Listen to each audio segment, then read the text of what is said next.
Barcelona, once again, they win. 3-1 win. It was convincing, dominant in that first half. In the second half, it became a little bit shaky. Hey, man. But we'll talk about it. We'll talk about, of course, the win. We'll talk about the players that stood out, the players who impressed, certain moments, what changed in that second half. But another win. 9 points now ahead of Real Madrid, with, of course, an extra game played. But we'll, of course, talk about everything before we go any further. Do not forget to, of course, like the video, subscribe to the channel if you are new to the channel, and of course, we've hit 16,000. So shout out to all of you, man, who's subscribing. The next target, actually not 16, 36,000. The next target is 50,000. So yeah, man, show some love as always, and of course, comment your own thoughts about the game, whether you agree or disagree with what I'm saying. Barcelona, let's talk about it.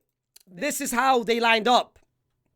The biggest change, of course, is Fault being there instead of Koundé, and of course, Dani Olmo starting instead of Fermin Lopez. That's the only two changes which they made compared to the game against Real Madrid. And the game started dominant. One thing I said about in my watch along, I said, yo, if Espanyol can manage to maybe withhold maybe the first 15 minutes, 20 minutes, I think they've got a good chance. Because one thing Barcelona has done very well this season is kill the small teams and don't let them have any sort of hope within the first 15 minutes. The moment they score that first early goal, boom, game is done. GG. Even they know, even the opponent knows, oh shit. Now we've conceded one goal. If we attack, we leave space at the back, 2-0, 3-0. They've done it so far this season over six times, bro, where they've killed teams off. Boom. 1 goal, 2 goals, 3 goals within the pretty much first half. And same thing happened this game. They scored the first goal, 13th minute, Lamine Yamal, Trivela assist. He took notes. Not from Luka Modric. He's, of course, the GOAT. Old Quesma. Nah, bro, from Faysal Hassan. He took notes, bro. I was doing this in my heyday. He took notes. Dani Olmo making a very great run. Pissed me off. That brother, what's his name? Where is that brother, bro? Kambule. That's the reason why he got substituted. You might wonder why. You might say to yourself, why did Kambula get substituted within the first 40 minutes? It's not because he was injured. Nah, brother. It's because 3 of the goals which they scored, all of them was his fault. Kambule was standing 2 way deep and wasn't pushing up. And the precision of the pass, the cross from Lamine Yamal, and the timing of the run from Dani Olmo, first time finish, 1-0 to Barcelona. And then from there, everything pretty much opened up for Barcelona. Every single attack, every single chance. Couple minutes later, it was Casado's turn to make that pass, to make that precision of the pass to, of course, Raphinha, who made the run, perfect run, and of course, 3-2-0. And the third goal was Bolde in the final third, pressing in that final third. Got the ball, of course, passed it to Dani Olmo, bottom corner, 3-0. The first half, what we saw from Barcelona was complete control. Complete control of the first half. Complete dominance of that first half. Entertaining football in that first half. And of course, one thing which for me is so important, which I don't think people understand the importance of it, is off the ball movement, which is something that we have struggled with this season, Real Madrid. We don't have players that like to make space, that like to create space for other players.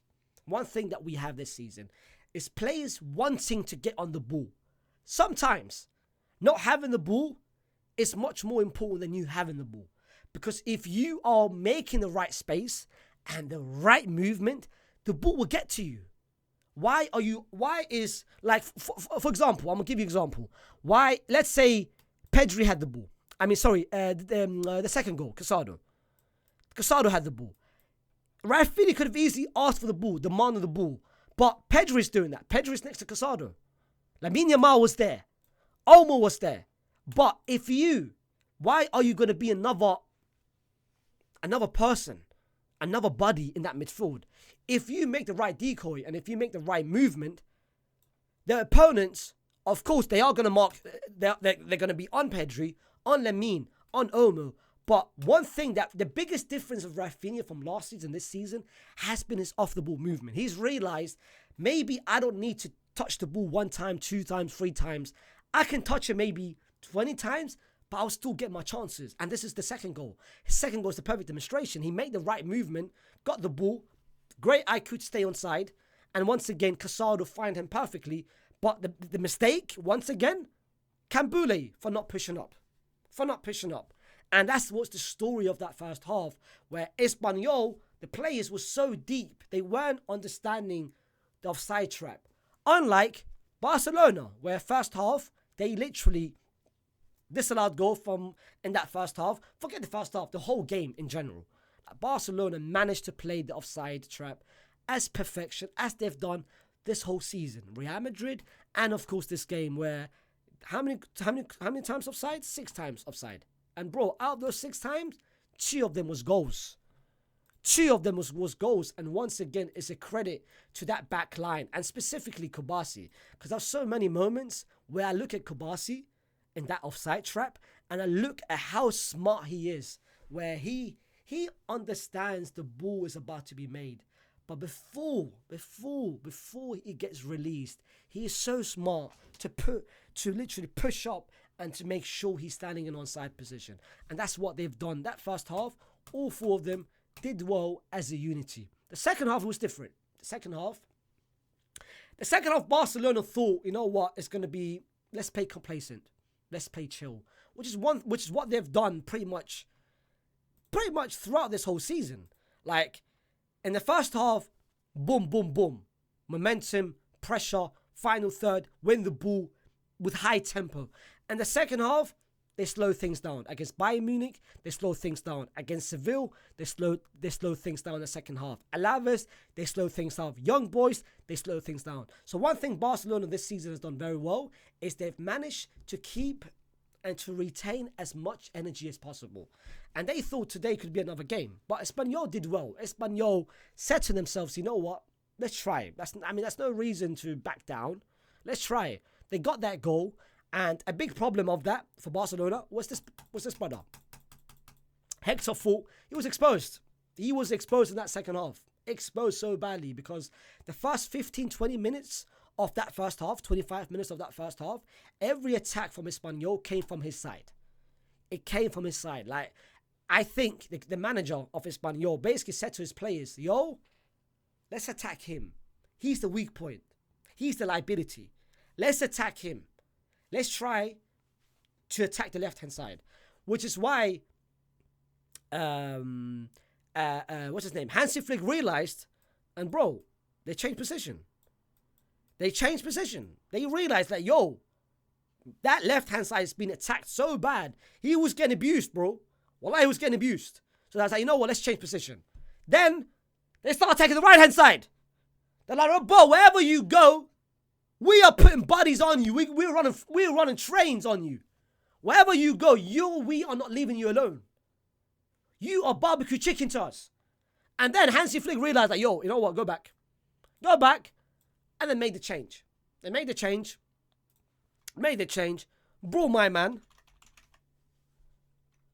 And then from there, he was much more reliable, much more solid, and he pretty much controlled that right-hand side in the last 15 minutes when Koundé came on. Second half was also slow because, like I said, like Espanyol attacked a lot more, and you had certain players. I felt like the second half, certain players showed a bit more, specifically him, Dani Olmo, showed a bit more selfish. Like they tried to score, and I get it. You're on 2 goals.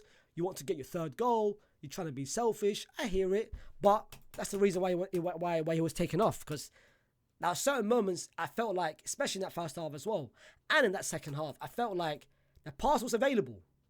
There was many times where the pass was available for Lamine Yamal. A free ball to Lamine Yamal, and Lamine Yamal's 1-on-1, but he tries to shoot. And that's why Hansi Flick realized, I was like, yo, brother, leave. Let's make a change. I think that was the right move from Hansi Flick. I think that will give Olmo now a lesson.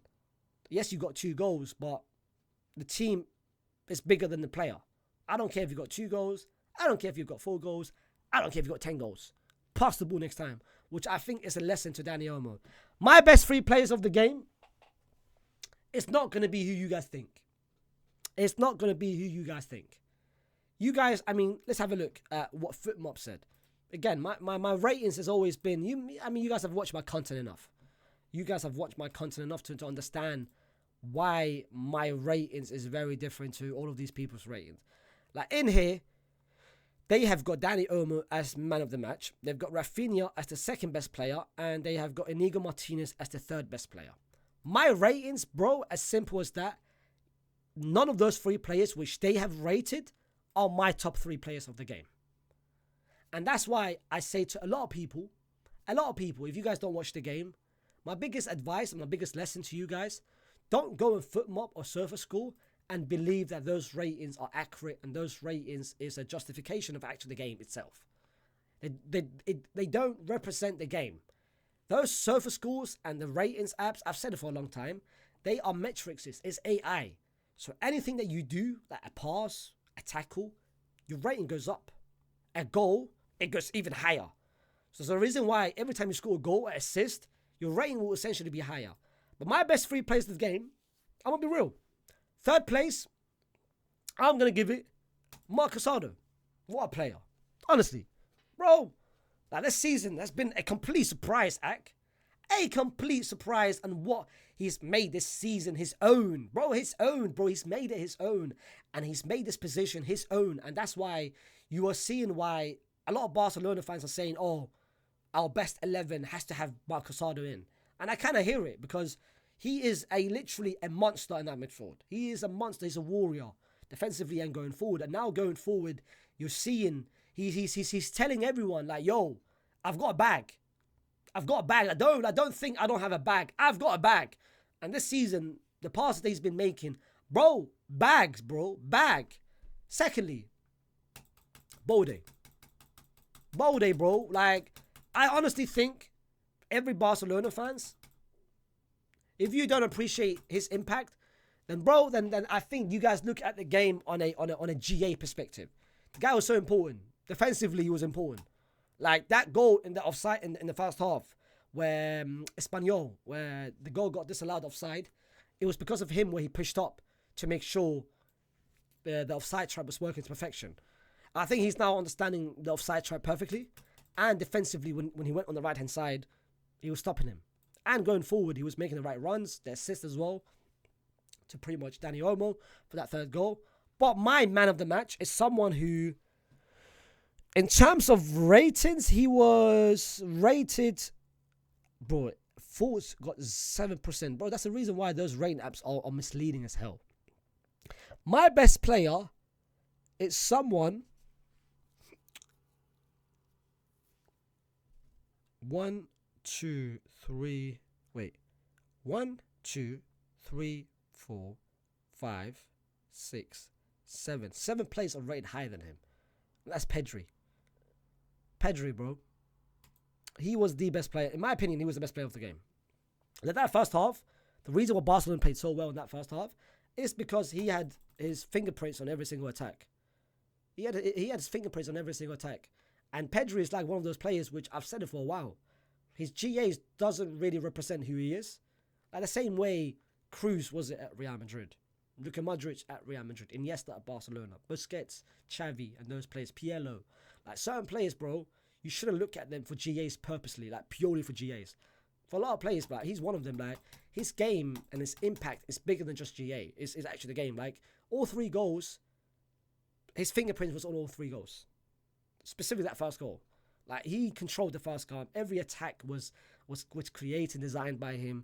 Like he is such a midfield cheat code and tempo cheat code. Because he's one of those players which Real Madrid had the last season with Toni Kroos, where he is able to dictate the tempo by himself. Like if Barcelona want to play direct, they can play direct because of him.